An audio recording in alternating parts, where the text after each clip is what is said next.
Hi, welcome back guys. This is your Sensei, back with another fanfiction. This is the first part of What If Naruto Had Inverted World Power? Now before starting, please give this video a like and subscribe to the channel if you want more videos like this. Now let's get into the fanfic. Prologue, Echoes of a Past Life. The world, to young Naruto Uzumaki, was a confusing, often hostile place. He was an anomaly, a bright splash of orange in a village that preferred to look through him or, worse, glare with an animosity he could not comprehend.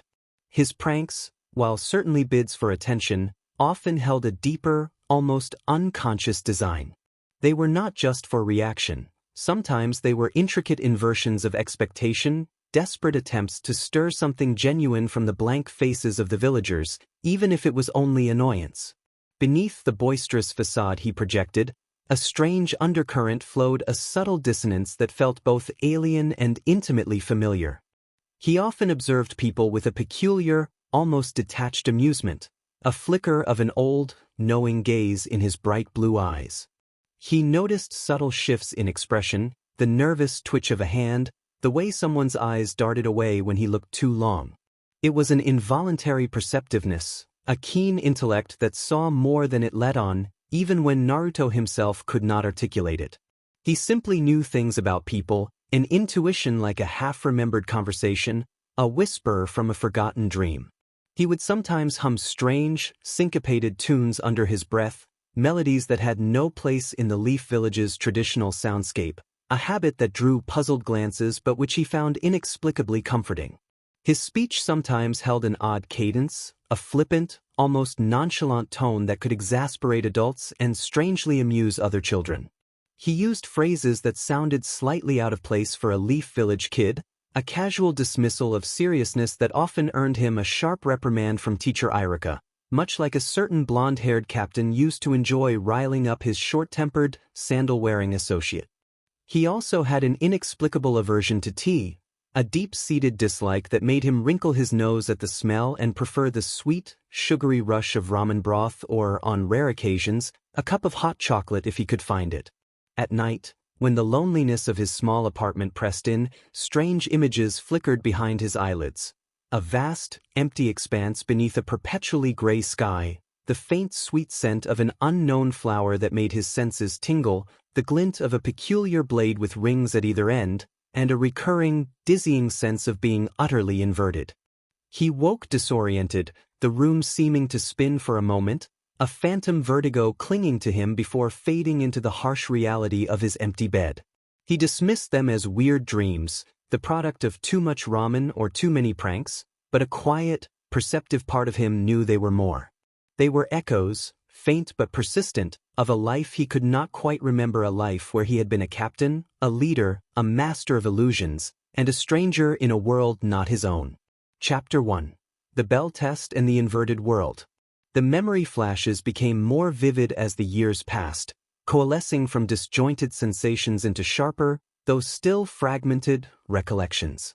He saw flashes of a stern man in a white haori, a giggling girl with pigtails, a terrifyingly calm man with glasses, and always the unsettling feeling of the world flipping on its head. When Naruto first truly focused and found his inner world during a particularly boring lecture on the founding of the Leaf Village, he discovered a strange fusion. Towering crimson torii gates, like those from the shrine on the outskirts of the village, stood half-submerged in a shallow, endless expanse of water beneath a perpetual twilight. Sprouting from the water and dotting the distant landscape were countless cherry blossom trees, their petals constantly drifting and creating a soft pink carpet on the surface.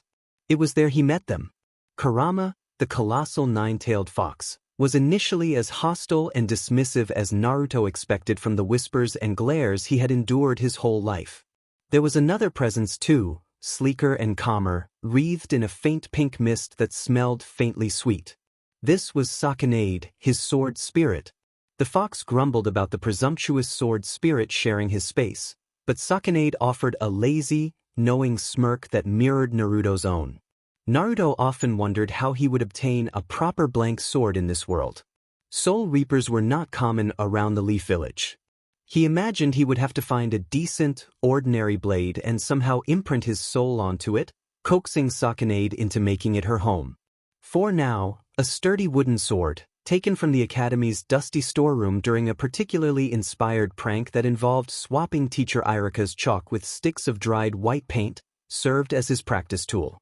He practiced swordsmanship with surprising dedication, the movements feeling almost second nature, as if his limbs remembered actions his mind did not. He focused on the Soul Reaper technique of high-speed movement. He studied spirit spells and pored over dusty sealing technique scrolls from the library, recognizing the underlying principles. He even managed to craft a rudimentary spirit spell to create tangible, if temporary, clones, far more stable and versatile than the Academy's basic illusionary ones. Naruto hid this burgeoning strength from everyone and carried on with his usual air of nonchalant mischief. He passed the Academy graduation with his spirit spell clones, a feat that left teacher Irika spluttering in bewildered pride and the other students gaping. The less said about Mizuki's little secret test, the better. Naruto had sensed the man's duplicity for ages. Shinji's ingrained suspicion of overly smooth individuals had served him well. The confrontation was brief. Mizuki, expecting a panicked, gullible child, found himself facing a calm, collected Naruto who disarmed and subdued him with embarrassing ease. Naruto then dragged the bound mid-level ninja to the village leader and explained the suspicious nature of the test. Mizuki was promptly taken away for a very long, very uncomfortable interview with Ibiki. Team placements were as expected. Sasuke Uchiha was broody and arrogant. Sakura Haruno was loud and fixated on Sasuke. And Naruto was himself. It promised to be something. Training Ground 7. Their elite ninja instructor, Kakashi Hatake, arrived 2 hours late. When he finally showed up, looking thoroughly unrepentant, he explained the bell test with a lazy drawl that grated on Naruto's nerves in a familiar way. Kakashi told them they had until noon to complete the test, and then instructed them to begin. Sasuke and Sakura, true to form, vanished into the undergrowth with commendable speed. Naruto stayed where he was, hands in his pockets, regarding Kakashi with an unervingly perceptive gaze and a slight, almost unreadable smile. Kakashi remarked that Naruto seemed eager or perhaps not very good at following instructions and reminded the team that the idea was to hide and then attack. Naruto replied that instructions were more like guidelines. Naruto remarked in a flippant cadence that hiding felt impersonal for their second meeting and that they could get better acquainted. Kakashi raised an eyebrow, clearly taken aback by the unexpected proposal and questioning whether Naruto truly believed he could become acquainted and take a bell. Naruto laughed softly and drew one hand from his pocket, then reached into the loose sleeve of his orange jacket and produced a short sword. It was not a standard blade.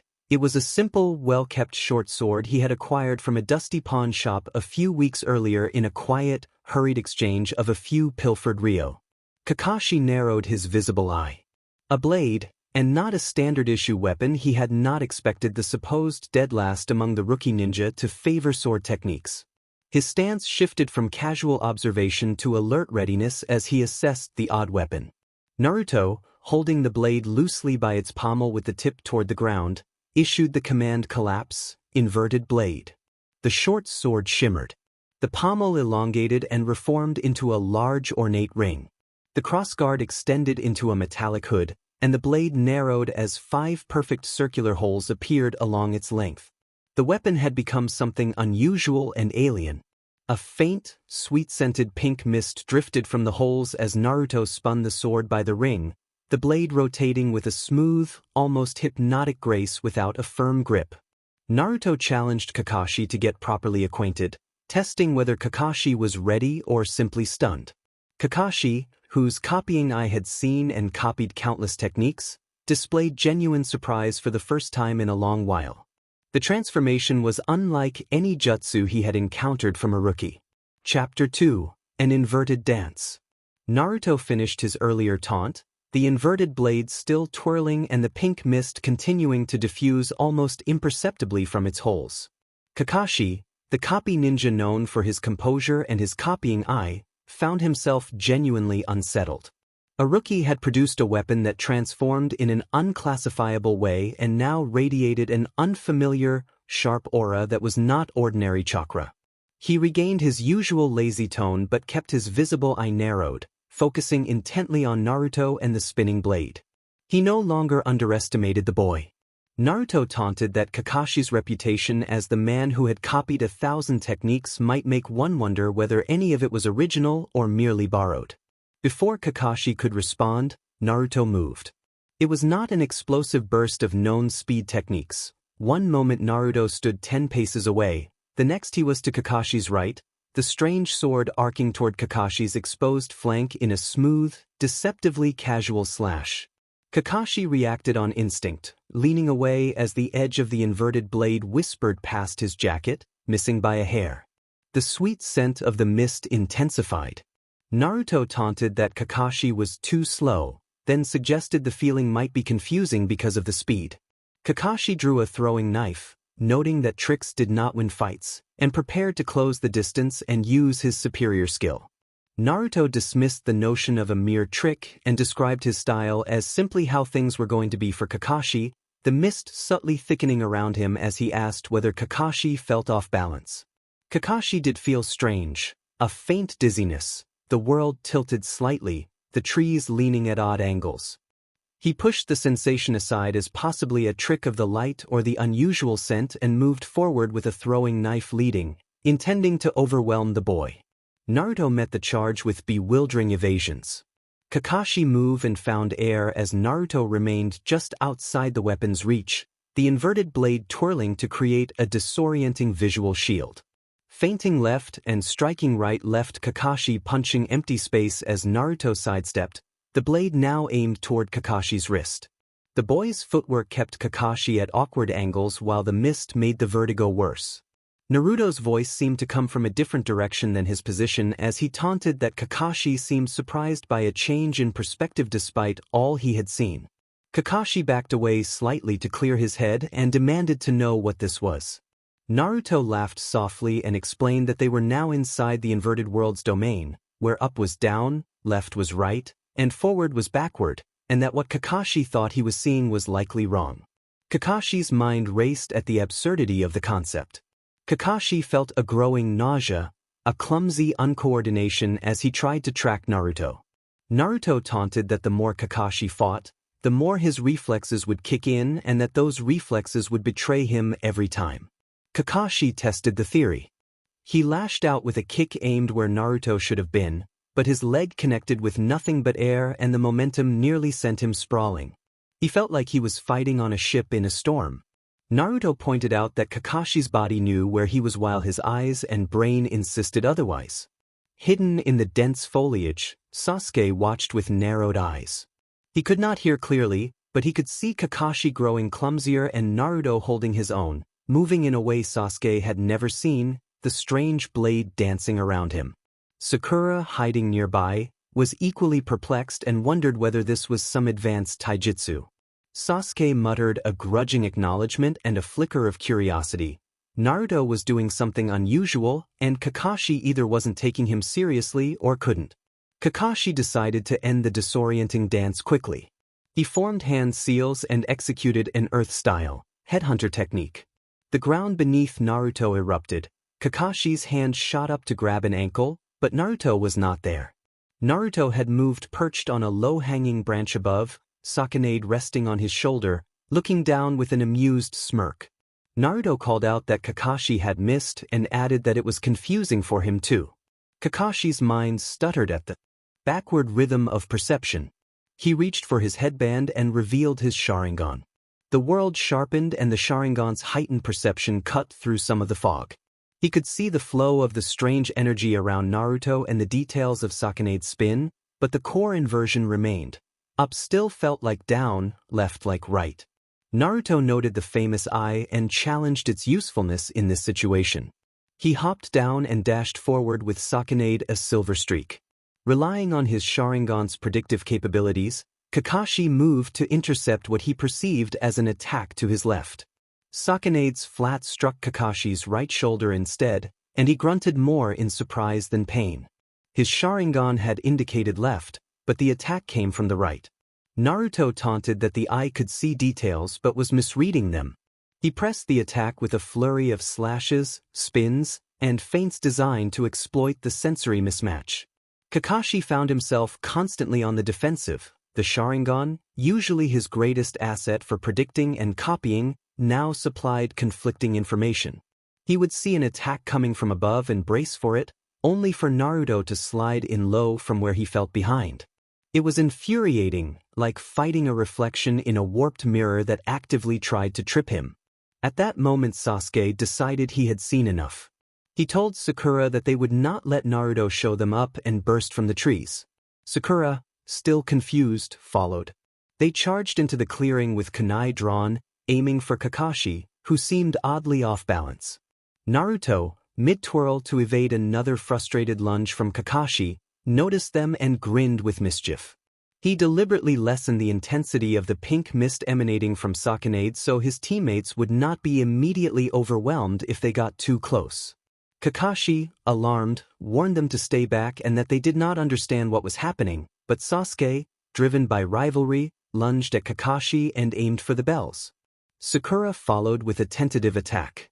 Kakashi now had two more predictable but distracting opponents. Naruto watched the unfolding chaos with pure amusement. As Sasuke entered the thicker part of the pink mist, the world tilted on its axis. The ground seemed to surge up and then fall away in a disorienting rush. The sweet scent grew stronger and made his head spin, and for a moment everything felt unsteady and strange. A brief hush followed as the team adjusted to the sudden change. Sasuke saw Kakashi's legs right in front of him, but when he moved his fist forward, his arms seemed to move backward. He stumbled, his perfectly executed slide turning into a clumsy, uncontrolled tumble.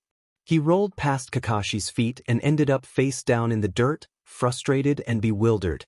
Sakura, charging in right behind Sasuke, fared even worse. The vertigo hit her like a physical blow. She saw Sasuke lunge, then inexplicably fall.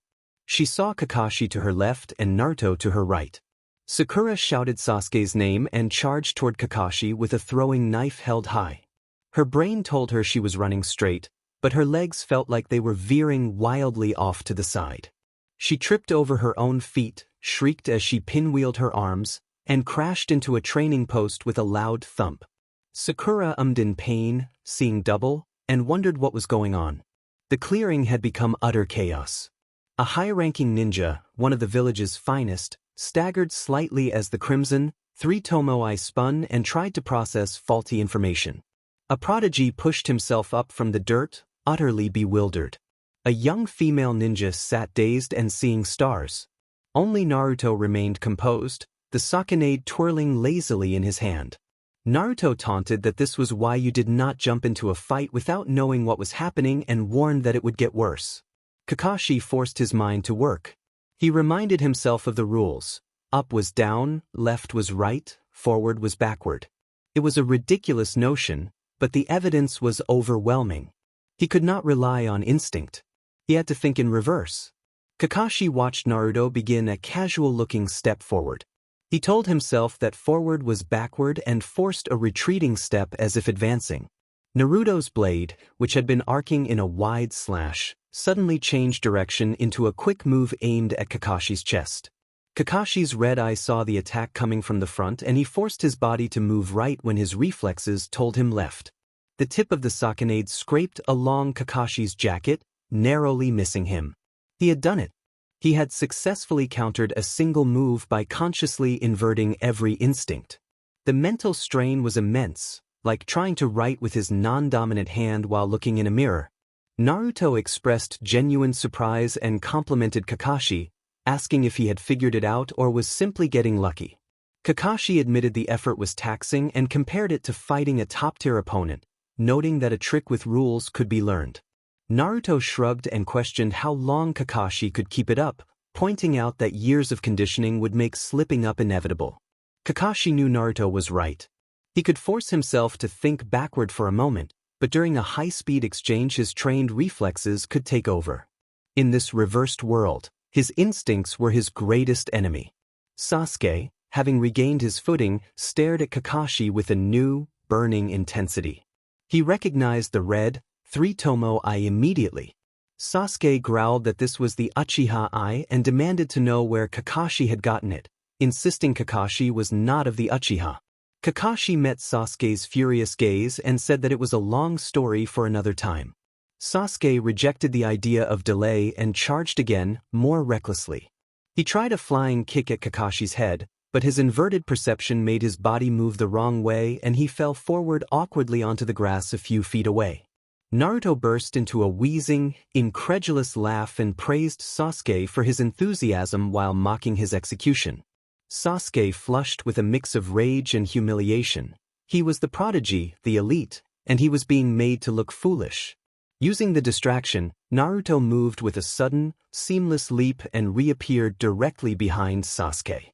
Naruto whispered an insult, and Sasuke spun to retaliate, but his inverted senses sent the counterattack in the wrong direction and nearly made him lose his balance. Naruto vanished again and reappeared beside the groaning Sakura. He tapped her shoulder to check on her, and Sakura flinched away from the touch as she perceived it coming from the opposite side. Kakashi gritted his teeth. Naruto was no longer attacking directly. He was manipulating the battlefield, using his teammates' confusion as both shield and weapon. The boy controlled the flow of the fight without landing a serious blow, a level of tactical dominance and psychological warfare Kakashi had not expected. Kakashi decided he could not win by playing Naruto's game. He rapidly performed a series of hand seals and prepared a large fireball technique to blast the ground in front of Naruto, aiming to disrupt his footing and disperse the disorienting mist. His red eye saw Naruto in front of him, his inverted thinking sent the attack the wrong way, and a massive ball of fire suddenly shot straight up into the sky. Sasuke and Sakura stared in stunned silence as the fireball dissipated above them. Naruto looked up at the fading blast, then looked back at Kakashi with a flat expression and complimented him on doing things in reverse, calling him a natural. Kakashi let out an exhausted sigh. This was, without doubt, the most ridiculous and humiliating fight of his career. Chapter 4. The Inverted Objective. Kakashi panted lightly, the mental strain far exceeding the physical. He could feel sweat trickling down his temple. It was no longer a test, it felt like a one-sided beatdown with him on the receiving end, the blows aimed at his composure. Kakashi muttered that at this rate they were all going back to the academy, his visible eye scanning the disoriented forms of Sasuke and Sakura and the unervingly composed Naruto. The words carried the weight of a threat, but for the first time they felt hollow. At the mention of failure, Naruto's playful smirk vanished and his expression hardened into cool, focused appraisal. The blade continued its lazy, hypnotic spin by the ring pommel, a constant reminder of who controlled the situation. Naruto ordered Sasuke and Sakura to come with him immediately. Sasuke pushed himself to his knees and shot Naruto a venomous glare, declaring that he would not take orders from him and calling him a dolt. Naruto's head snapped toward him, his blue eyes cold and sharp as ice. The look was no rival's glare but the steady, authoritative stare of a captain being questioned by a subordinate. The intensity silenced Sasuke. His retort died in his throat. He scowled but did not argue further. Sakura, still dizzy, looked from Naruto's unnerving seriousness to Sasuke's grudging silence and nodded instead of speaking. The two of them staggered to their feet. Kakashi saw his chance and moved to intercept Naruto, saying that Naruto was not going anywhere. Naruto challenged Kakashi without looking back and flicked the blade with a single sharp motion. The already disorienting pink mist around Kakashi intensified, swirling into a thick, opaque fog with a cloying sweetness. His vision, already unreliable, dropped to nothing. Even his Sharingan could penetrate nothing but a spinning pink void. It felt like his head had been stuffed into cotton candy. He was blind. He stumbled to a halt, wary of a trick, waited on high alert for 10 seconds, then forced the mist away with a gust of wind. When his vision cleared, the clearing was empty. The three of them were gone.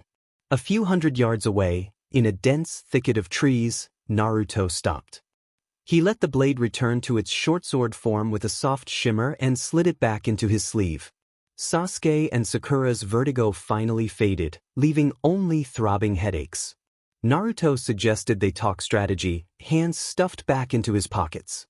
Sasuke spat that he did not need a strategy with Naruto and insisted he could get a bell on his own. He only needed to figure out Naruto's technique.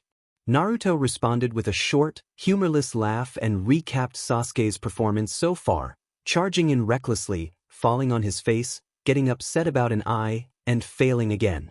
Naruto pointed out that Kakashi was a high-ranking ninja and that, alone, Sasuke was an arrogant kid who could not even stand in a little mist. He warned that Sasuke's selfishness would get them all failed. Sakura agreed that Naruto was right and rushed to Sasuke's defense, insisting they needed to get the bells to pass the test and that Sasuke should be allowed to try. Naruto called her an idiot, and when Sakura flinched and asked what he meant, he explained like a weary teacher. He reminded them that 3 people and 2 bells meant one person would be left without a bell and therefore would fail. He pointed out that the test was designed to force one of them to fail and to pit them against each other, and that the instructions to come at Kakashi with intent to kill were absurd when they were barely able to stand. The whole premise, he argued, was a sham. A silence settled over the thicket. Sasuke scowled but listened. Sakura's brow furrowed as the pieces clicked together. She realized the test might not be about the bells at all but about whether they could work together to overcome an impossible task as a team. Naruto gave a small nod of approval. Hidden in the branches a short distance away, Kakashi watched with his single eye wide. The loudmouth prankster had seen through the test, disabled the squad, forced them to retreat, and was now teaching the lesson. In effect, he was leading them. Naruto asked whether they would keep playing Kakashi's game and fail or start playing their own. The bell on the training ground timer rang at noon. Kakashi stood before the 3 memorial stones and then turned to face his students.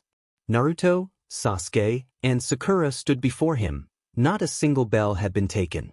Kakashi observed that time was up and there were no bells to show for it. Naruto stepped forward with a bento box and explained that they had figured Kakashi might be hungry after all the running and, since they were a team, they thought they should all eat together. Sasuke and Sakura stood beside Naruto. They were not eating, but they were not tied to a post either. They had spent the last hour working on a coordinated plan that, while it had failed to produce a bell, had forced Kakashi to take them seriously as a unit. Kakashi looked at the 3 of them, then at the 2 bento boxes he had set out, and back at their unified front. A slow smile spread beneath his mask as Kakashi told them they had passed. Sasuke looked surprised, Sakura relieved, and Naruto unsurprised.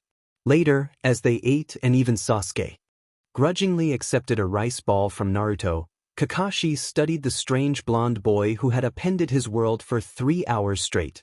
Kakashi asked Naruto when he had figured out the true meaning of the test. Naruto paused with a piece of tempura halfway to his mouth, chewed thoughtfully, and then answered that he had known since Kakashi's mother had been carrying him.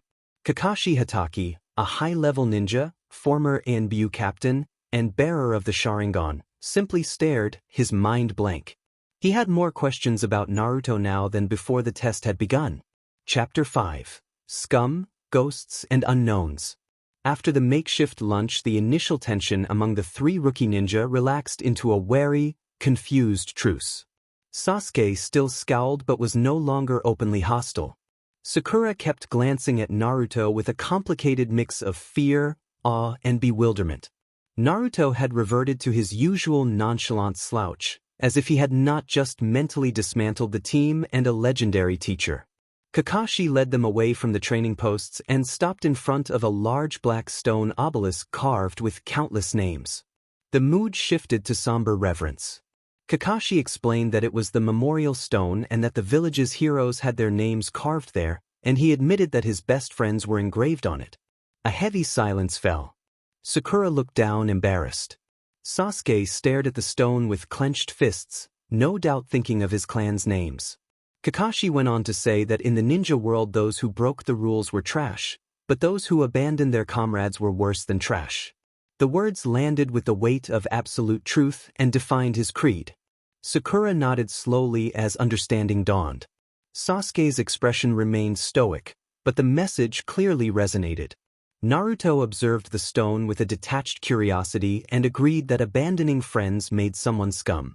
Then, his gaze turning unfocused as if seeing something beyond the stone, He asked Kakashi what one called someone who had been betrayed by their friends and forced to watch their comrades turn on them. He offered no answer, and the question hung in the air, laced with a weariness that felt older than the boy. Naruto shrugged and turned away from the stone as if the conversation were over, leaving the others in a profound, unsettled silence.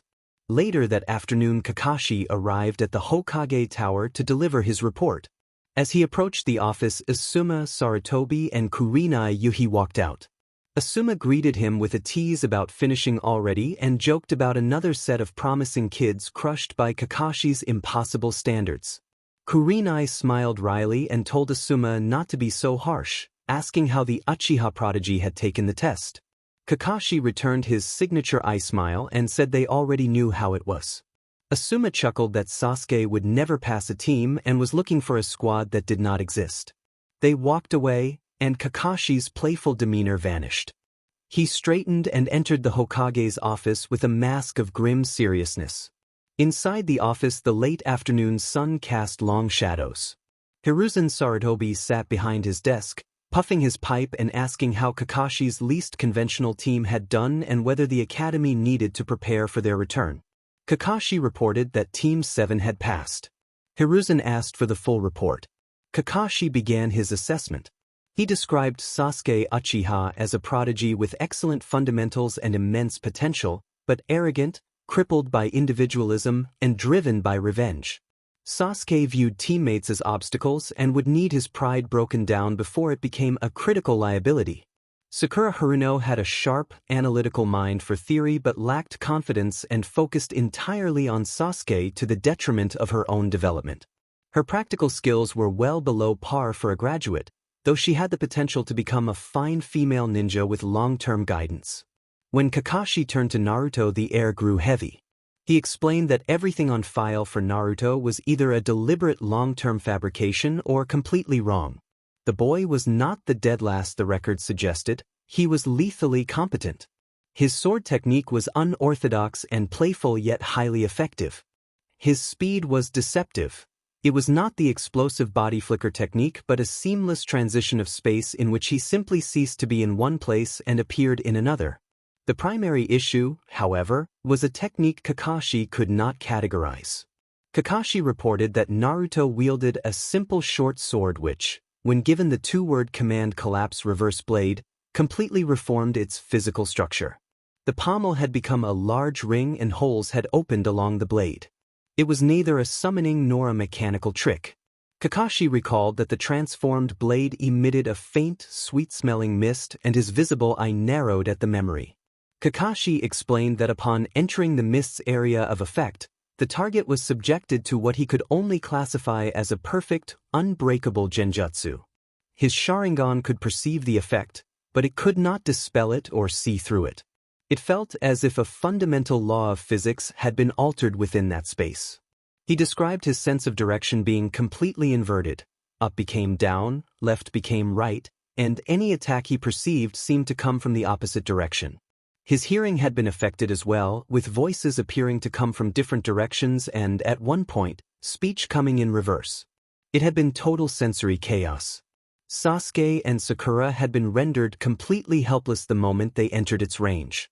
Hiruzen asked sharply whether the effect had come from the Nine-Tails chakra. Kakashi answered immediately that it was not. He said he recognized the QB's signature, and this was something else, an energy that felt foreign. It was immense, and Naruto had been completely immune and in total control. Kakashi looked Hiruzen directly in the eye and explained the psychological component he had observed. The boy had told him the rules and explained the inversion effect mid-battle. At first Kakashi had taken it for arrogance, a child's boast, but he had been wrong. The explanation was a calculated psychological tactic.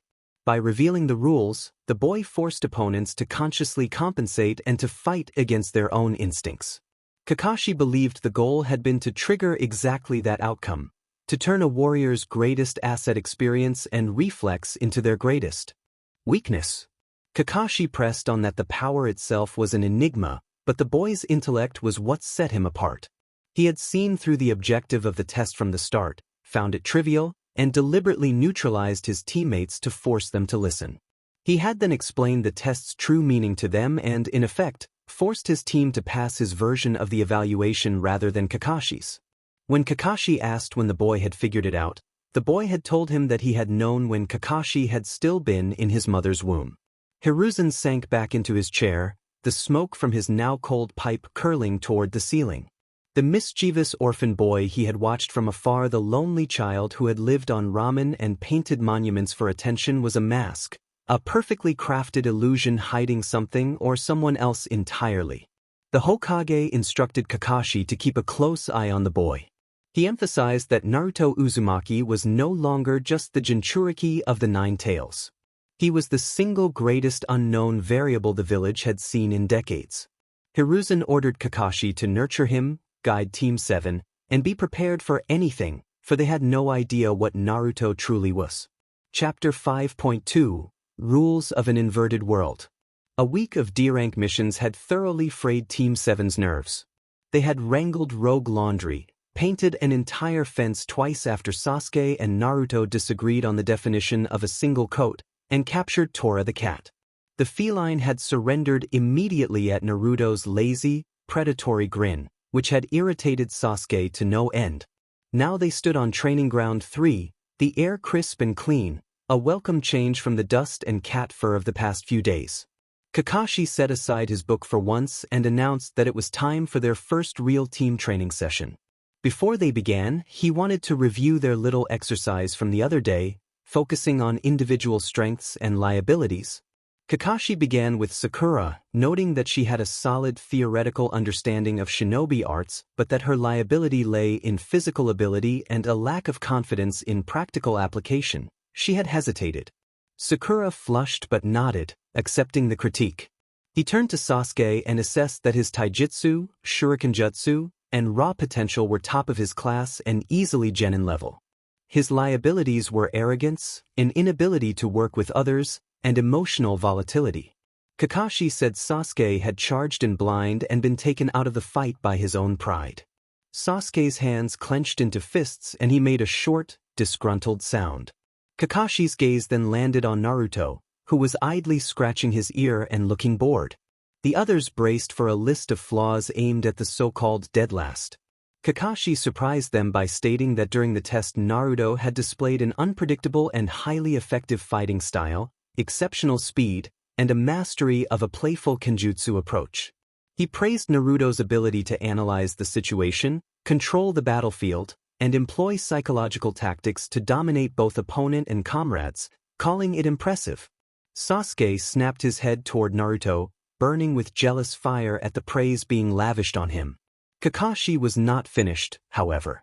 He grew serious and warned that Naruto's inversion ability, Sakanade, while powerful, seemed ill-suited for team battles.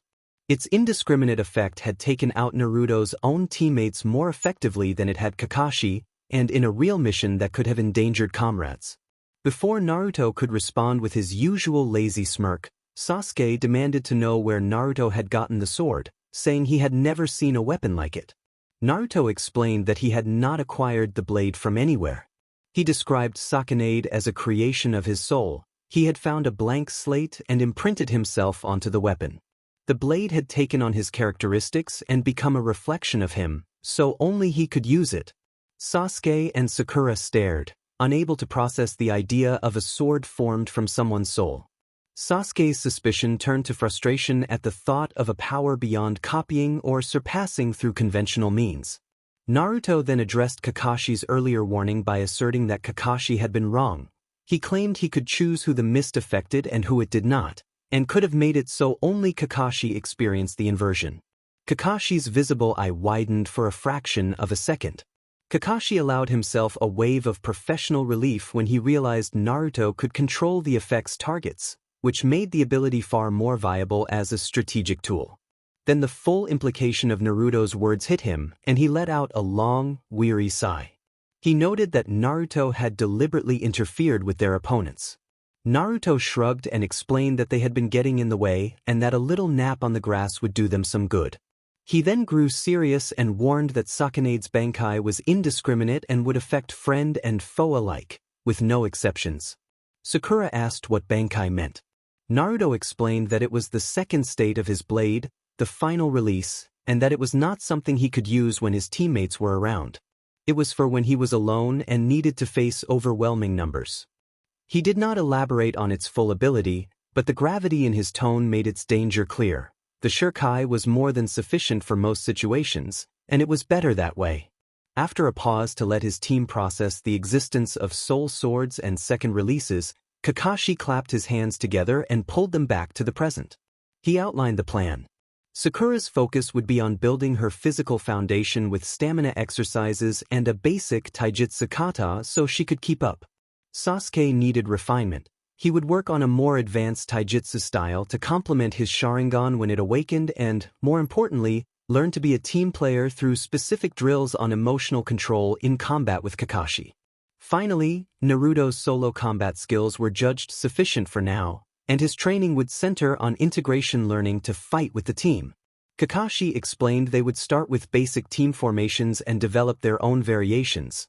Naruto would be the vanguard and wild card, Sasuke the primary offensive striker, and Sakura, until her skills developed, would serve as rear support, watching backs and analyzing the enemy. The three reacted with very different expressions, but all nodded. For the first time they were more than 3 kids and a teacher. They were a team with a purpose, however strange and complicated that purpose might be. Chapter 6: Footholds and Phantoms. For 3 weeks Team 7 settled into a strange and often frustrating routine. Mornings were typically spent on tedious D-rank missions that did little more than fuel Sasuke's simmering resentment and Sakura's growing exasperation. When they were not on official duty, Kakashi drilled them relentlessly. Sasuke, driven by the humiliation of the bell test, pushed himself to the breaking point. He refined his taijutsu, practiced shuriken techniques until his hands were sore, and glared at Naruto with furious intensity, trying to decipher the source of the other boy's inexplicable power. Sakura, diligent as ever, followed Kakashi's instructions to the letter. She ran laps until her lungs burned and practiced the basic kata he had taught her, slowly but steadily building the foundation she desperately needed. Naruto, during team exercises, displayed a bored competence. He executed the formations Kakashi taught with a lazy, fluid grace that made them effective, but he never seemed to be trying, and that nonchalance grated on Sasuke more than any outright taunt could. When Naruto was alone, however, he was anything but indifferent. In the dead of night he slipped away to the eerie quiet of Training Ground 44, the Forest of Death. Surrounded by the sharp sounds of the night, he did not practice Shuinpa or Zanjutsu. He reached inward past the calm, precise presence of Sakanade and past the rumbling, disgruntled energy of Kurama, searching for something else. A dormant, chaotic force he had only felt in fleeting, nightmarish flashes. He would sit cross-legged in a small clearing, close his eyes, and draw inward. The sensation was visceral and dangerous, unlike the measured pull of his Soul Reaper energy. Where Sakanade's power felt like a fine, sharp note, this was a wild, untamed force, a restless presence that brushed the edges of his awareness. A faint black static sometimes crackled around his hands, and he would feel a phantom pressure on his face, as though a mask were trying to form and offer a raw, unfamiliar perspective. It was a struggle, a fight against an instinct that felt both alien and intimately his own. He could never hold on to it for more than a few seconds before the intensity forced it to recede. He was never truly unobserved. In the Hokage's office, Hiruzen Sarutobi often gazed into his crystal ball with a face etched by deep concern. He watched the boy sit in that dangerous forest, encircled not by the faint red aura of the Kyuubi but by a dark static the ball could barely resolve. It was an energy unlike anything he had seen before, a power that felt fundamentally wrong and unsettled him. The Hokage knew this boy harbored 2 great and terrible unknowns and had little idea how to address either. At the start of their 4th week, Kakashi led them to a different training ground dominated by a small lake and towering old trees. He announced that they were moving on to the next phase, chakra control. He explained the principles of focusing the precise amount of chakra to a specific point on the body to achieve a desired effect. Their first exercise would be tree climbing without using their hands. Kakashi emphasized that this was about precise application. Too little chakra and they would fall. Too much and they would be blasted off the trunk. Sakura, whose control was her main strength, concentrated, channeled her chakra, and on her first attempt began walking up the tree trunk with steady, confident steps. She reached a high branch and turned, beaming with pride at her success. Kakashi gave a genuine eye smile and praised her control as exactly what was required. Sasuke watched with a scowl. He channeled his chakra and launched himself at a tree, but a surge of excessive chakra blew bark off the trunk and sent him skidding backward. He landed on his feet, gritting his teeth in frustration. He tried again with less power and slid back down after 2 steps. The lesson was about finesse, not raw force, and it infuriated him. Kakashi then focused on Naruto, who had not yet moved from his spot. He asked if Naruto thought he could manage what Sakura had just accomplished. Naruto blinked, looked at the triumphant Sakura and the struggling Sasuke, and prepared to try. He shrugged and dismissed the need for chakra control, as if it were unnecessary for what he was about to do. Before anyone could ask what he meant, he did something impossible. He stepped onto nothing. His foot landed in midair, a faint, almost invisible shimmer of pale blue energy rippled under his sandal for a moment before vanishing. He took another step, then another, casually walking up into the air as if ascending an invisible staircase. He stopped about 20 feet up, level with Sakura, who clung to her tree, her jaw hanging open in disbelief. He turned, balancing perfectly on nothing at all, and slid his hands into his pockets, asking if this was what he meant in a casual tone. Kakashi let out a long, slow sigh that carried the weight of the world's absurdity. He muttered that of course he could do it, his voice tired rather than surprised. Down below, Sasuke finally managed a running start and made it halfway up a tree before his concentration broke and he fell again. He looked up, panting, at Sakura standing on her branch and at Naruto literally standing on thin air. The distance between him and his 2 teammates felt like an endless, mocking abyss. One had the finesse he lacked, and the other operated on rules he couldn't comprehend. Chapter 6.2 Infusion and Frustration. A few days after Naruto's casual defiance of gravity, Kakashi gathered them again in a clearing filled with sturdy, thick-trunked trees. The mood was tense. Sasuke had become even more withdrawn and intense since the tree-climbing exercise, frustration radiating from him.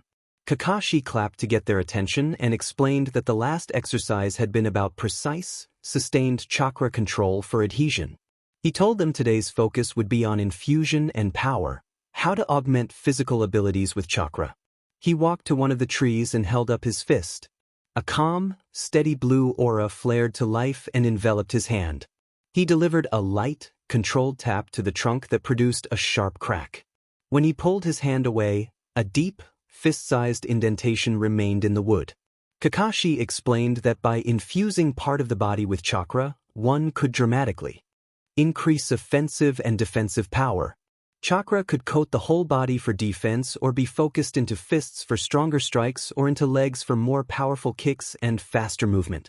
The key, he said, was forming a stable, potent layer of chakra and maintaining it, especially on impact. He invited Sakura to try first. Sakura stepped forward with quiet confidence. She concentrated, forming a respectable blue glow around her fist, and left a shallow but noticeable dent in the tree. She announced that she had done it, and Kakashi praised her effort. Sasuke stepped up next, determined to outdo her. He channeled his chakra, but his frustration bled into the attempt. A massive, uncontrolled burst of blue energy flared around his hand for a moment before fading with a sizzle. He struck the tree with his bare knuckles and shook his hand in pain. Kakashi told him it was too much power and not enough control, urging him to find balance. Sasuke gritted his teeth and moved off to practice alone, his face a mask of grim determination. Kakashi turned to Naruto and called for his turn. Naruto shrugged, held up his hand, and let the energy come forward without overthinking the careful blend of physical and spiritual energy that chakra required. For him, the spiritual half felt like second nature.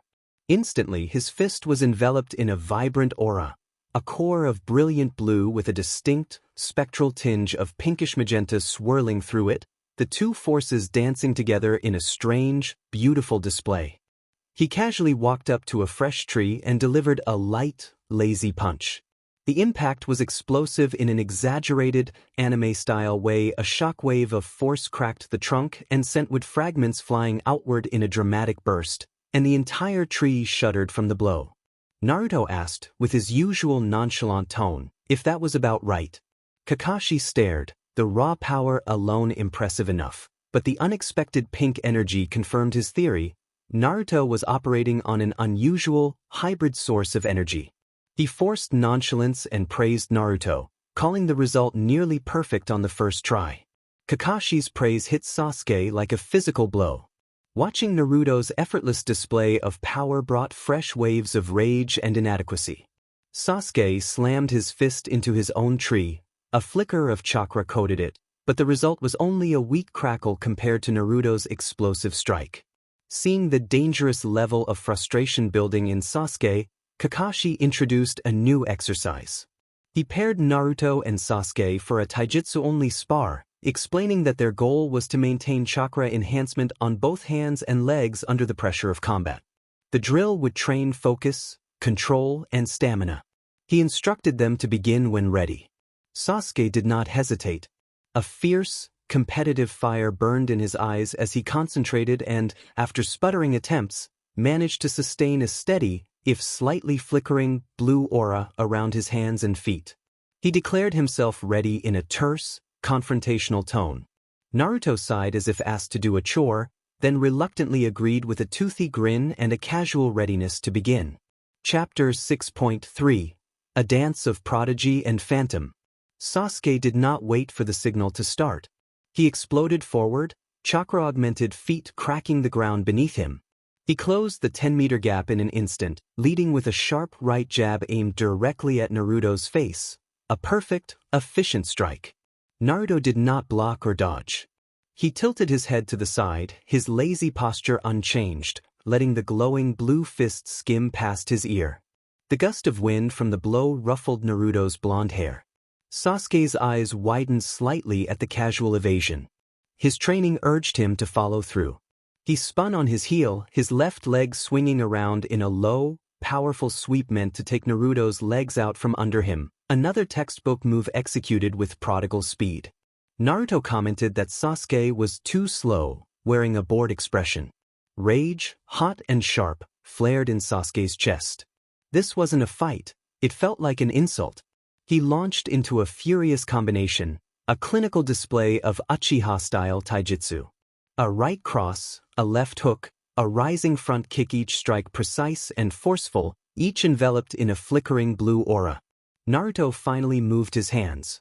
He did not meet the blows with his own glowing fists. Instead, with open palms and a blue and pink energy flaring, he redirected them. He parried Sasuke's right cross, guiding the punch past his body. He used the back of his hand to slap the left hook off course. When the front kick came up, he simply shifted his hips back a few inches, letting it hit empty air. Sasuke's perfectly executed combo was dismantled without Naruto throwing a single offensive strike. He used Sasuke's own momentum to create openings he pointedly refused to take.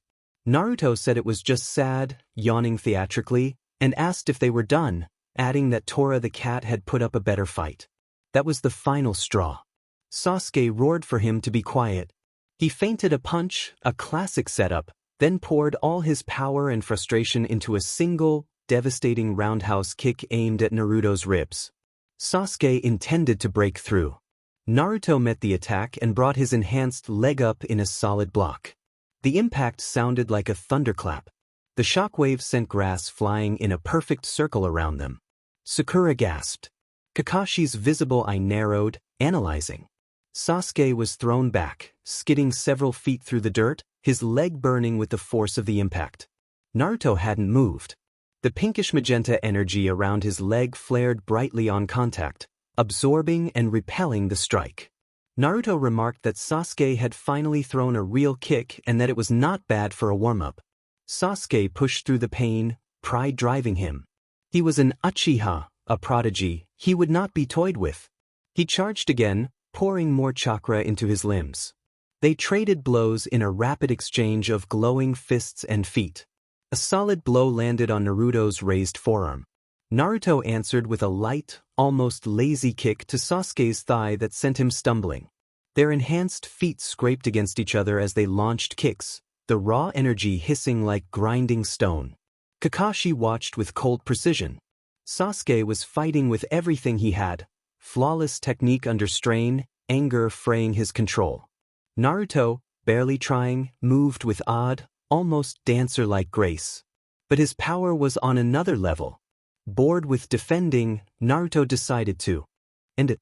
As Sasuke came in with another punch, Naruto dropped low and swept his leg at Sasuke's standing ankle.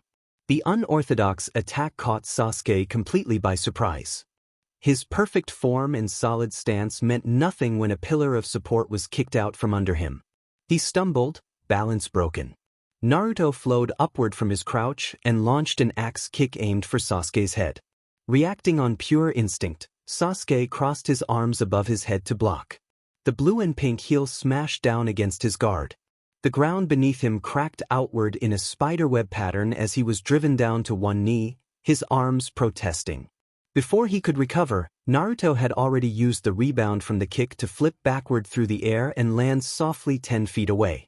Naruto observed that Sasuke was wide open. It was humiliation. Sasuke, the master of technique, taken down by a simple trip and a single powerful strike. He looked up, black eyes blazing with desperate fury.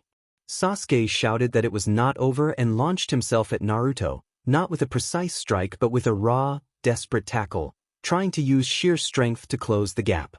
He managed to drive Naruto back a few steps before Naruto, with an annoyed grunt, grabbed him by the front of his shirt and, with a powerful spin, threw him straight up into the air. Naruto leapt after him but misjudged the timing and flailed as gravity pulled him back down. As Sasuke flew upward, a triumphant, savage grin finally appeared on his face. He had the moment this was a classic aerial setup. Sasuke twisted his body in midair to orient himself, above Naruto and ready to finish. He kicked off the air with a burst of chakra, propelling himself down like a hawk, drawing his enhanced fist back to drive Naruto into the ground. Then something impossible happened. Naruto, who should have been falling, stopped. He bent his knees and kicked down violently at the empty space beneath him. A concussive boom of blue and pink energy erupted from the soles of his feet, a visible shockwave that blasted the air. His downward momentum was instantly arrested. He hung in midair, supported by a foothold of his own impossible power.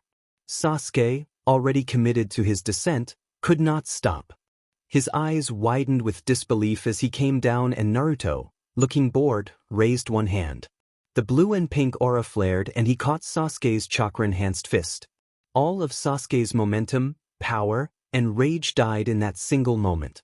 He was held there, suspended in the sky, his most powerful strike caught effortlessly in Naruto's palm. Naruto murmured that gravity was a real pain. With a simple, disdainful push, Naruto sent Sasuke hurtling back toward the ground. There was no grand technique, just a controlled shove. Sasuke hit the earth hard, the impact knocking the wind out of him and breaking his focus. The blue chakra around his limbs sputtered and faded. Sasuke lay there, gasping, defeated not by a secret technique but by the casual, overwhelming power of an opponent who had never considered him a threat. Naruto drifted gently to the ground, his vibrant glow fading as if he had simply turned off a switch. He landed without a sound and looked down at the downed Sasuke, then up at Kakashi. Naruto asked if they could go get ramen now. Chapter 7. Underneath the Underneath. The aftermath of the spar settled over Team 7 like a physical weight. For Sasuke, it was a suffocating shroud. That night he did not train. He stood in the center of the Uchiha compound, the empty houses like silent accusers in the moonlight. The silence of the place, once a solemn reminder of his goal, now felt like a hollow echo of his own inadequacy. Before, his hatred for Itachi had been a singular, pure flame that fueled him. Now, a new, more complicated poison had seeped into his veins: jealousy. Naruto's power was a mocking phantom between him and his revenge. It was a chasm he could not comprehend, let alone cross. How could he ever hope to defeat a man like Itachi when he could not even match the weakest member of his own team? The hatred for his brother and the bitter jealousy for his teammate began to merge, twisting into a single, desperate obsession for a power that felt impossibly far away. He stood there until dawn, cold seeping into his bones, his face a mask of grim determination. He would get stronger, no matter the cost.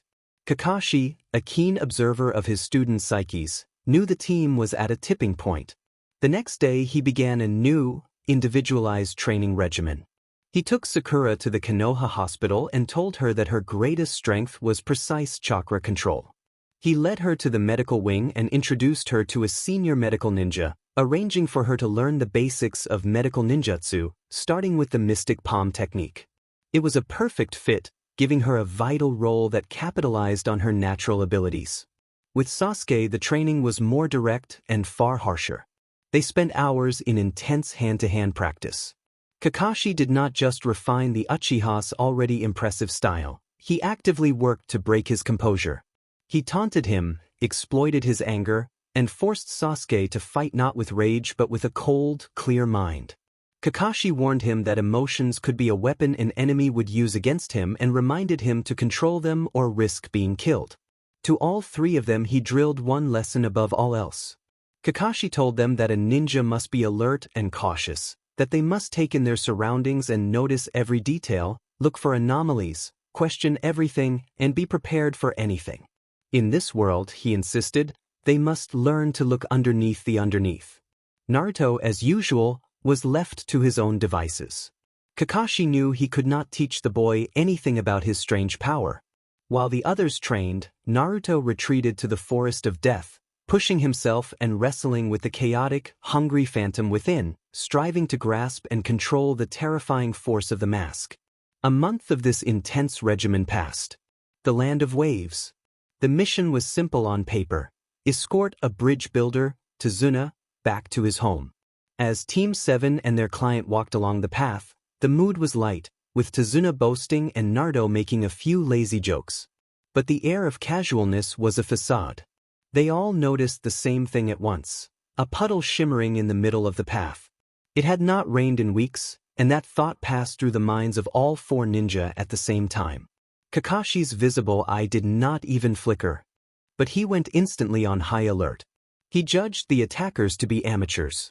Sakura's heart began to pound, but she remembered her training and moved closer to protect Tazuna.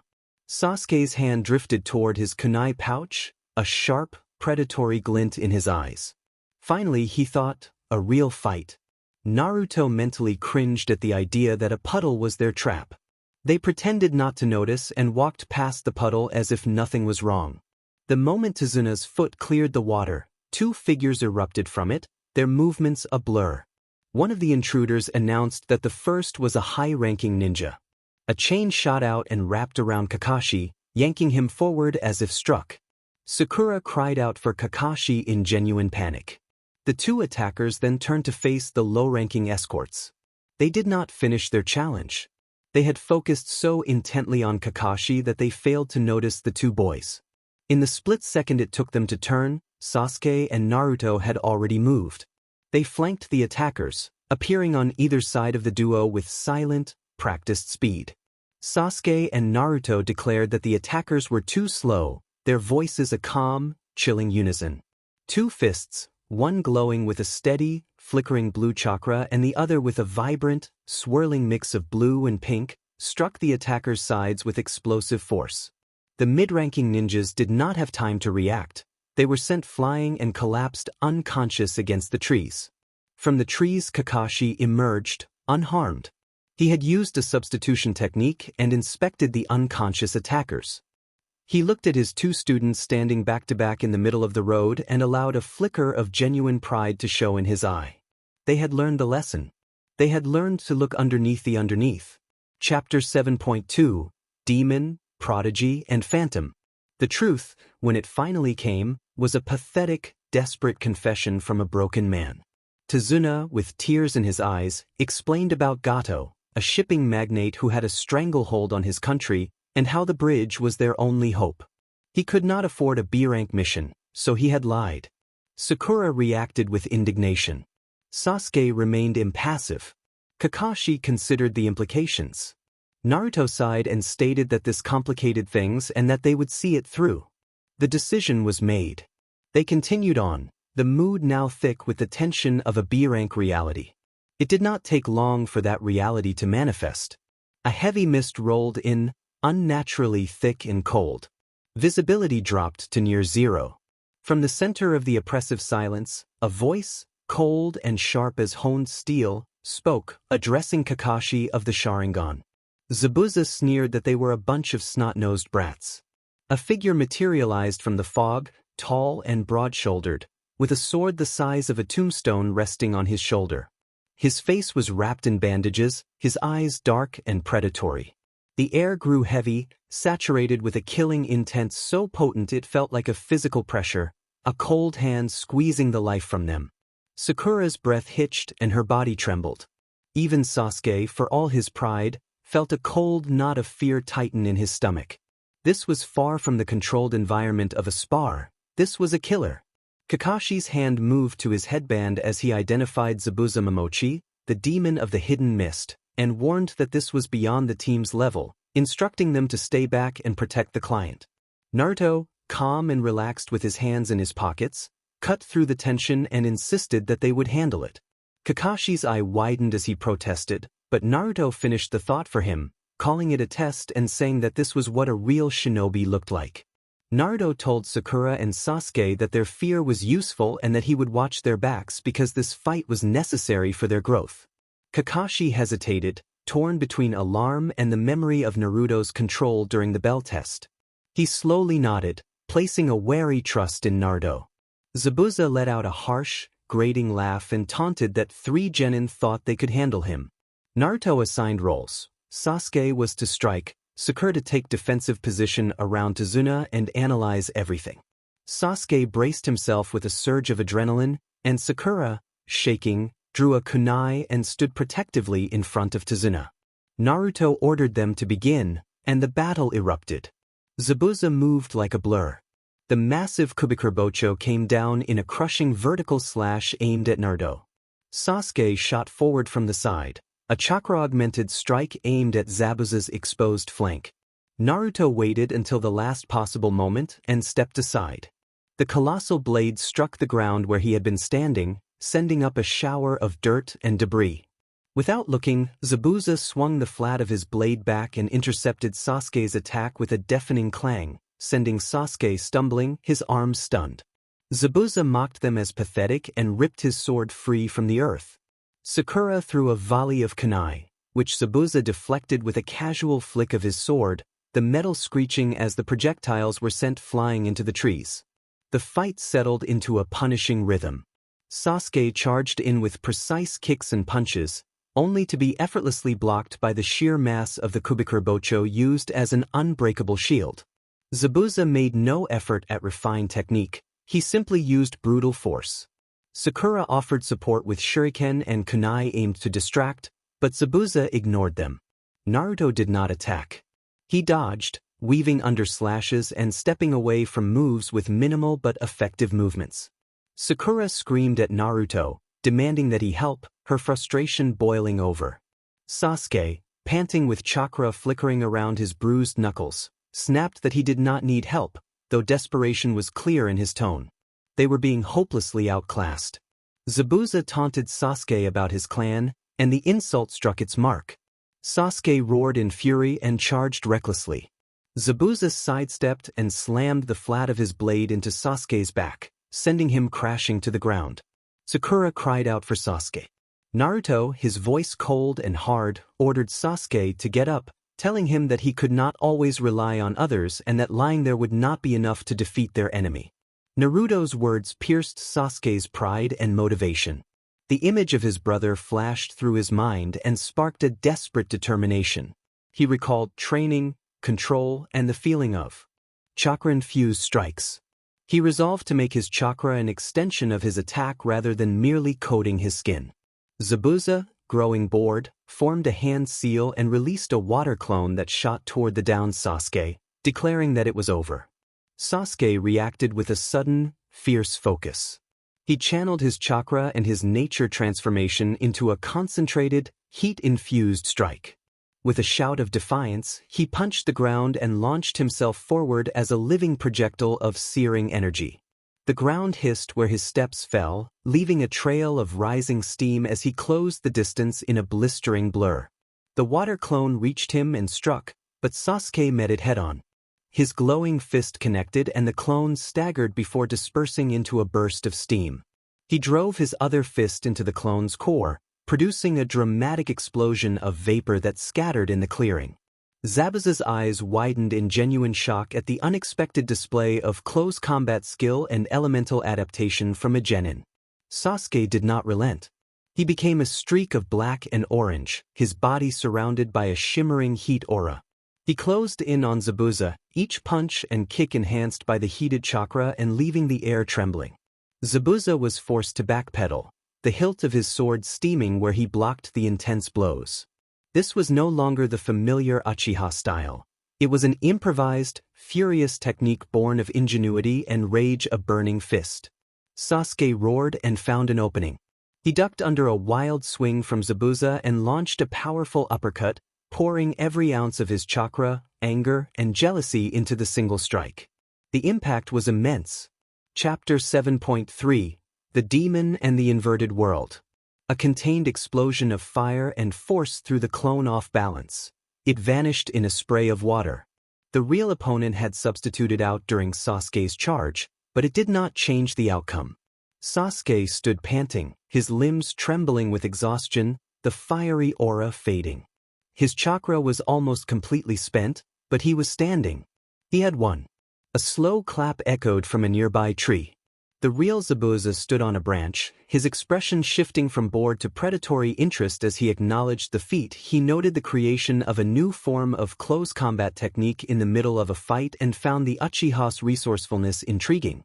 Sasuke scowled, swaying on his feet under the weight of fatigue. Naruto stepped forward and steadied him with a hand on his shoulder, his usual mocking smirk replaced by a small, genuine smile and quiet, sincere praise for Sasuke's effort. In that moment, the bitter jealousy inside Sasuke eased, replaced by a flicker of acknowledgement at being seen as an equal. Sasuke grunted and turned his head away to hide it. The validation settled over his pride like a cool bomb. Naruto told Sasuke to get some rest, then shifted his gaze to the real Zabuza and assured Sasuke that he would handle the threat. Sasuke, still unsteady, warned him not to lose, using a curt nickname that conveyed both concern and challenge.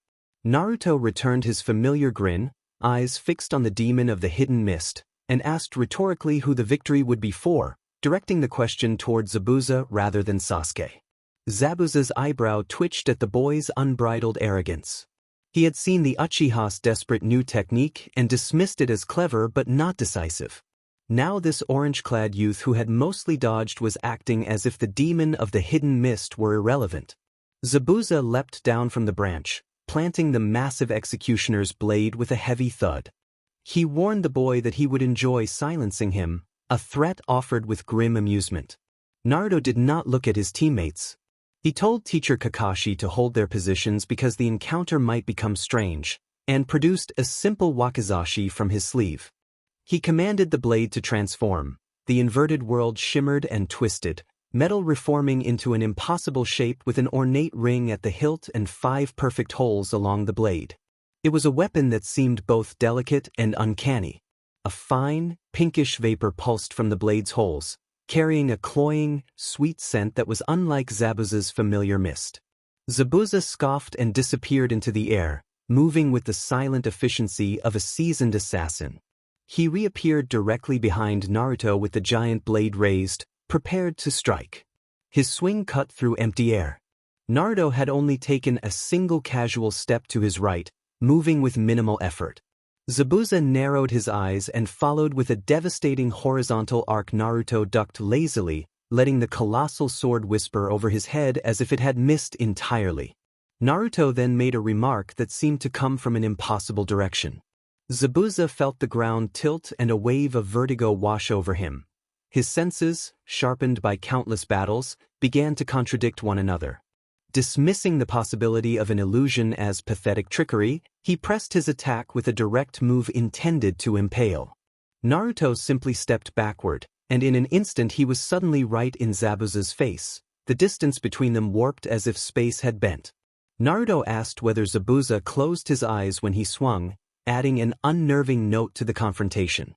The psychological pressure mounted as the sounds and positions around Zabuza seemed to shift.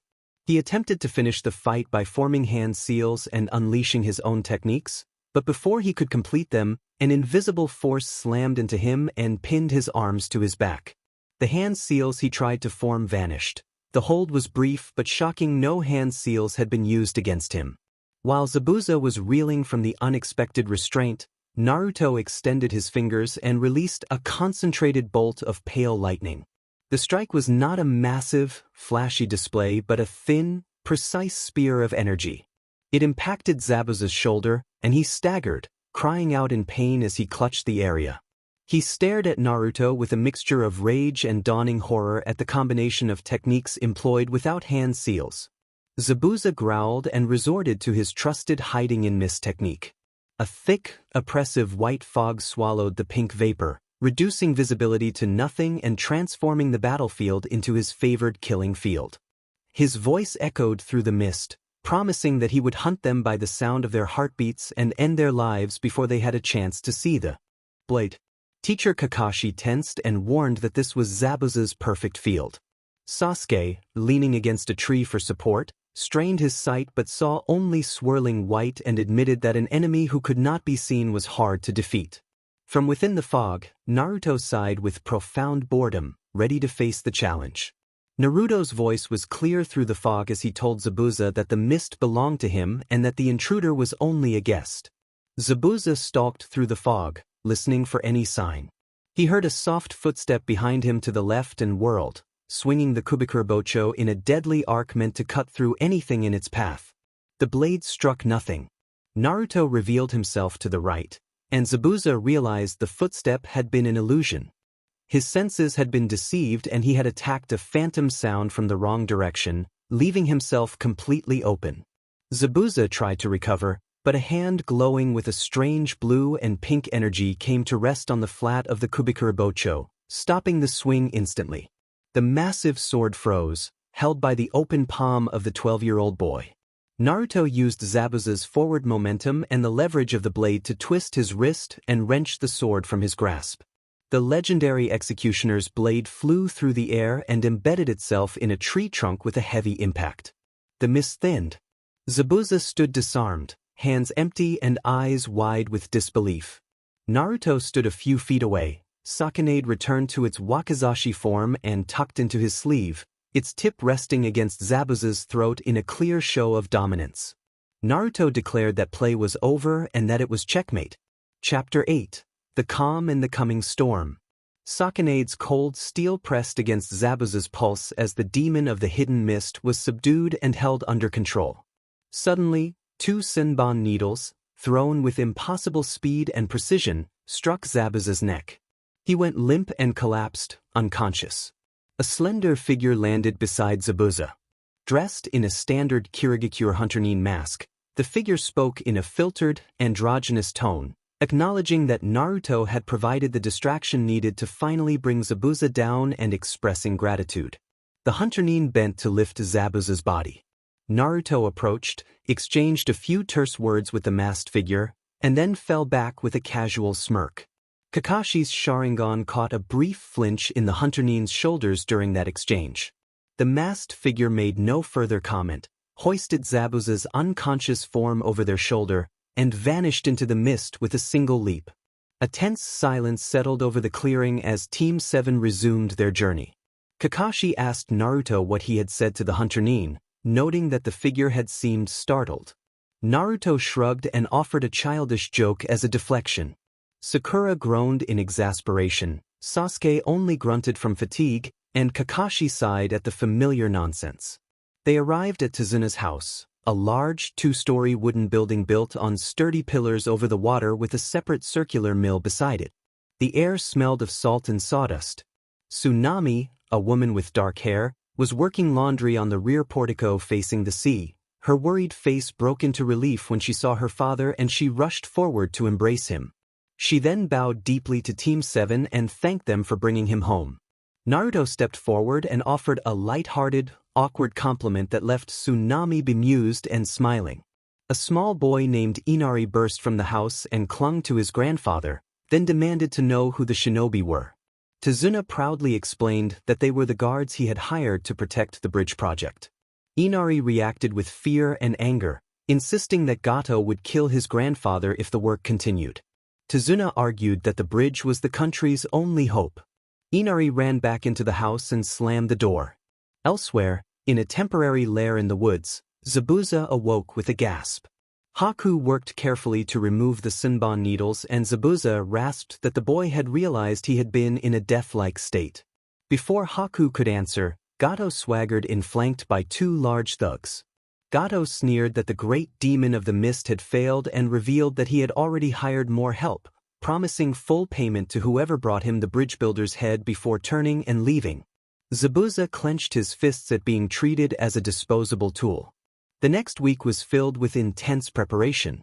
Kakashi, recovering from overusing his Sharingan, drilled Sakura in taijutsu until her defensive movements were instinctive and worked with Sasuke to help him control the fiery chakra of his new technique.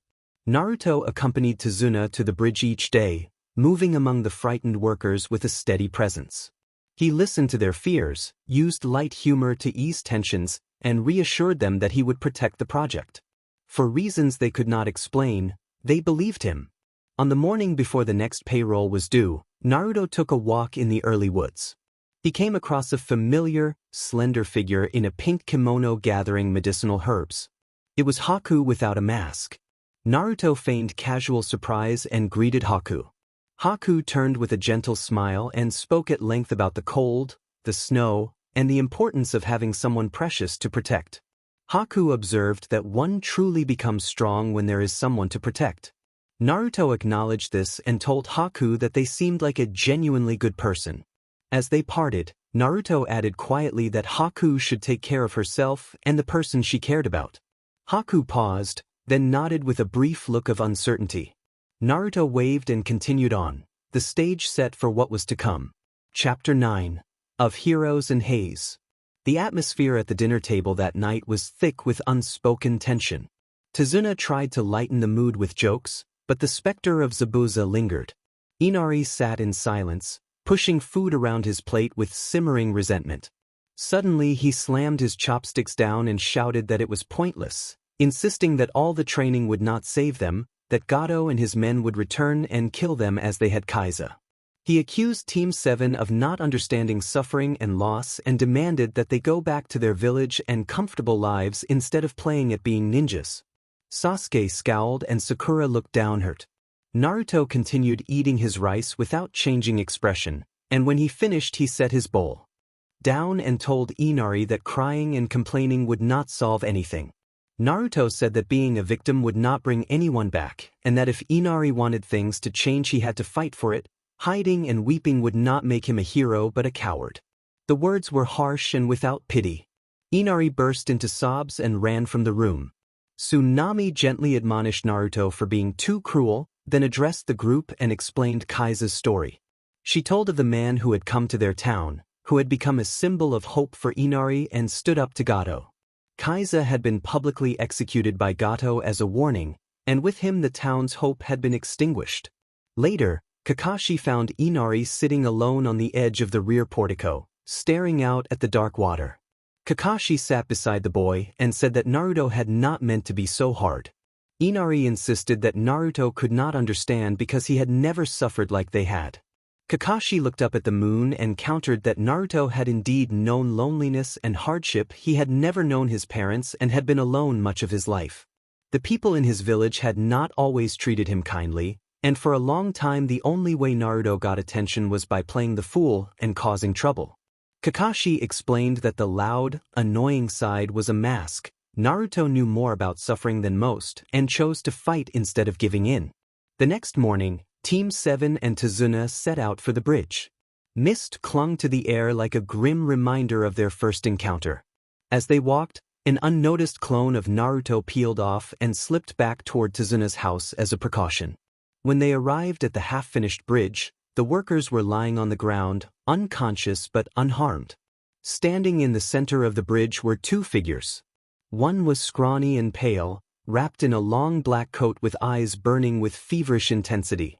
The other was tall and lanky, with unkempt brown hair and a bandage over one eye, leaning against a support beam and regarding them with bored amusement.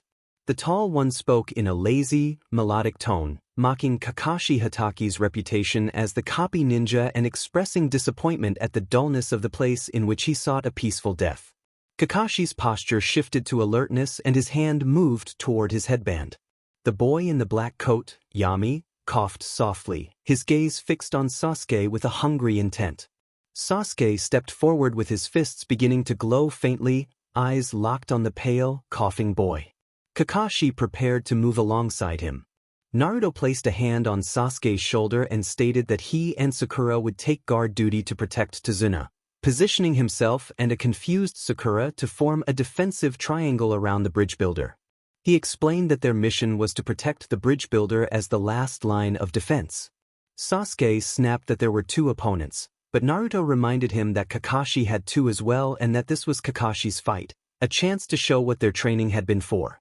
Kakashi understood the intent. This was not only a fight but an intelligence-gathering mission. He told Sasuke that this was their dance and to make no delay. Chapter 10. A Dance of Nullity and Savagery. Mist swirled around their feet, forming a silent stage for the confrontation. Kakashi and Sasuke moved forward in a unified line while Naruto and Sakura fell back, creating a protective barrier around Tazuna. Kakashi instructed Sasuke to take the one in the coat, warning that his chakra felt volatile and to proceed with caution. Kakashi would handle the bandaged man. Sasuke grunted, keeping his focus on the pale boy whose gaze was predatory and filled with contempt. This felt like an opening and opportunity Yami had been waiting for. The tension tightened as the confrontation began to unfold. Kakashi had a chance to prove his worth to Kajiro-san.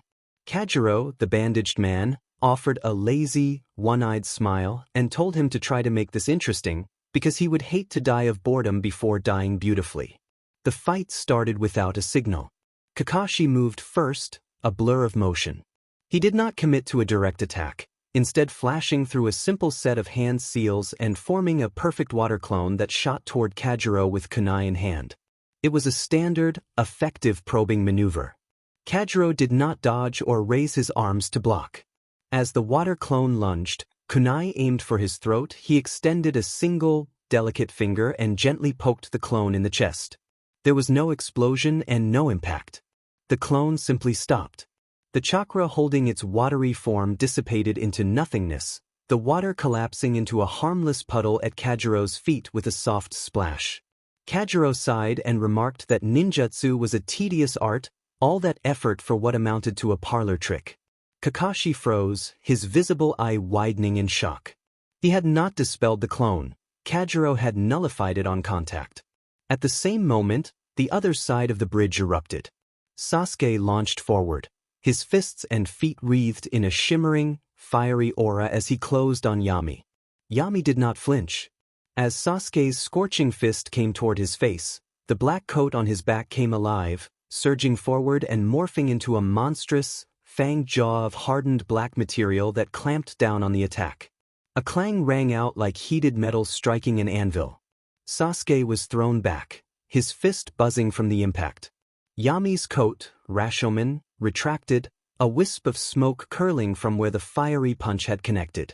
Yami rasped that Sasuke was weak and that his existence was an insult, and he vowed to erase him to prove his worth to Kajiro-san. The black coat erupted again, this time forming a dozen razor-edged tendrils that shot towards Sasuke like a volley of spears. Sasuke was forced onto the defensive, dodging and weaving as his fiery fists punched the tendrils aside, each block sending a shower of sparks into the air. He had the power, but Yami had range and a ferocity that matched his own. Back on Kakashi's side, the copy ninja ran through possibilities. He needed more data. He leaped back, putting distance between them, and performed a complex sequence of seals. The air crackled as a massive, roaring dragon of swirling water rose from the mist and charged at Kajiro, a jutsu powerful enough to tear through solid rock. Kajiro did not retreat or look concerned. He walked calmly toward the charging beast and raised one bandaged hand. As the dragon's immense jaws were about to crush him, he placed his palm flat against its snout. For a split second the jutsu held its form, then it unraveled. The intricate chakra network dissolved and the roaring beast collapsed into a torrential, powerless wave that crashed harmlessly around Kajiro's feet, drenching the bridge. Kakashi's mind raced as cold dread seeped in. He confirmed that Kajiro's ability was a contact-based nullification. He could erase any chakra construct he touched. Ninjutsu was completely useless against him. Meanwhile, Naruto and Sakura watched the two battles unfold, protecting Tazuna. Sakura whispered that this was bad, her eyes wide with fear, noting that Kakashi's ninjutsu was failing and Sasuke was being pushed back. She added that the man in the coat kept coughing and wondered if he was sick. Naruto was silent but sharp, reading the energy. Kajiro's ability did not feel like chakra. It felt like a void, a passive anti-chakra field, a power outside the known rules of their world. He could also sense Yami's strain. The boy's power was immense, but it was burning him out from the inside. Sasuke grew frustrated at not being able to land a decisive blow. He pushed through seals and unleashed a massive orb of fire that raced across the bridge. Yami's coat surged forward and formed a thick, layered shield Rashomon, Murakumo. The fireball exploded against it, enveloping him in flames. When the fire cleared, Yami still stood, his shield scorched but intact. Yami sneered that it was insufficient and commanded his coat to morph into a swarm of serrated, blade-like limbs Rashomon, agito that tore through the air and overwhelmed Sasuke. One of the blades grazed Sasuke's arm, tearing his sleeve and causing him to stagger. Kakashi knew he could not hesitate. With ninjutsu compromised, he relied on pure skill. He drew a kunai, vanished, and reappeared in front of Kajiro in a burst of speed, his body enhanced with the minimum chakra required for movement. He lunged, aiming the kunai at Kajiro's unbandaged eye. Kajiro's smile never faltered. He did not meet the attack directly. He moved with it, a graceful, dance-like sidestep that flowed around Kakashi's lunge. His movements seemed designed not to evade but to close the gap. As Kakashi's arm shot past, Kajiro reached out and tapped Kakashi's bicep with his fingertips. The effect was instantaneous. It felt like a circuit being broken, a fuse blowing out inside him. The subtle, controlled layer of chakra enhancing Kakashi's muscles and speed sputtered and died. He was wide open. Kajiro murmured that it was a waste of energy and raised a hand, preparing for a simple, decisive strike, asking if they were to die. Chapter 11. A Dance of Blades and Embers. Kajiro's hand poised to deliver a fatal blow never landed. Reacting with the instinct honed by 1,000 battles, Kakashi twisted his body as his momentum became a liability. He did not try to stop. He accelerated and converted the clumsy stumble into a desperate forward roll, coming up a few meters away with his heart hammering and the feeling of his chakra being snuffed out still fresh. Kajiro noted with genuine curiosity that Kakashi's body had moved even after his technique failed. He observed that pure reflex remained and admitted that Kakashi was truly a warrior, expressing regret at the wasted potential. Kakashi said nothing. He stared, his mind processing rapidly. Kajiro had nullified chakra in his muscles, which meant any form of chakra enhancement was a liability, not just ninjutsu, but everything. The game had changed. The man of 1,000 techniques was now a man with only one option. He tossed his useless throwing knife from one hand to the other. There would be no more tricks, no misdirection. This would be a battle of pure skill, steel and body against an absolute defense. He charged. What followed was a dance of precise danger. Kakashi moved with a speed born of relentless training. He feinted high with his throwing knife, then dropped low, sweeping his leg at Kajiro's feet. Kajiro did not block. He took a single, elegant step back, the kick missing by a hair. He moved like a leaf on the wind, his motions economical and eerily predictive. He was not reacting to Kakashi, he was moving to where Kakashi would not be. Kakashi pressed the attack in a relentless flurry of stabs and slashes. His throwing knives became a blur of silver aimed at every conceivable weak point: the throat, the eyes, the wrists. Each strike met not a parry but a subtle, infuriating evasion. Kajiro tilted his head, shifted his torso, and used his bandaged hands like flowing water to nudge the trajectory of Kakashi's arm, causing each deadly strike to glance harmlessly away. It was like trying to strike a ghost. Across the bridge, a harsher contest was unfolding. Sasuke was injured, his arm wounded and his breathing ragged. His burning fist flared as the only thing holding Yami's ever-shifting coat at bay. Yami rasped that this was supposed to be the power of an Uchiha and sneered that Sasuke was pathetic and not worthy of Kajiro's attention. Yami called on a technique he named Demon Gate, Cleaving Wave, and his coat morphed into a swarm of serrated blades, forcing Sasuke to leap back. He landed, driving his fist into the bridge and sending a shower of heated concrete shards into the air in a desperate attempt to create cover.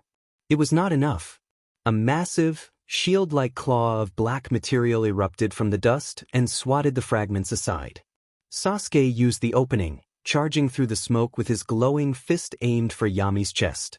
Yami's eyes widened. He was too slow to raise his full shield. In a split-second decision, a single sharp tendril of his coat shot out, not to block but to strike. The tendril hit Sasuke's shoulder, wounding him and sending a flash of white-hot pain through his body. He did not stop. He roared and drove his burning fist forward. The blow landed, striking Yami square in the chest. In the last moment, Yami had formed a thin, desperate layer of his coat over his chest. Sasuke's fist burned through that layer, but it absorbed most of the force. Yami was thrown back, crashing onto his back and coughing harshly. The black coat writhed and then fell limp, its energy spent.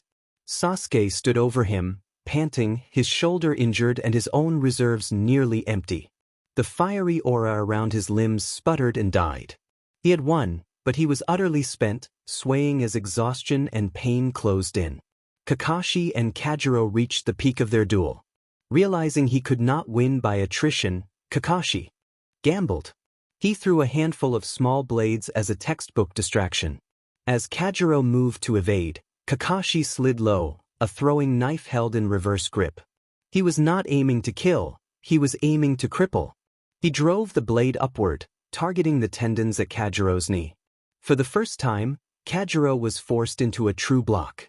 His bandaged hand shot down and clamped around Kakashi's wrist. The touch was like ice, and the last vestiges of chakra in Kakashi's body faded. Kakashi had anticipated this. With his other hand he produced a second throwing knife and moved it toward Kajiro's throat. Kajiro's lazy smile widened, and he murmured that it was beautiful. He did not try to dodge the blade. Instead he released Kakashi's wrist and, with impossible speed, brought his own hand up. He did not seize the blade or the hand. He placed 2 fingers on the metal itself.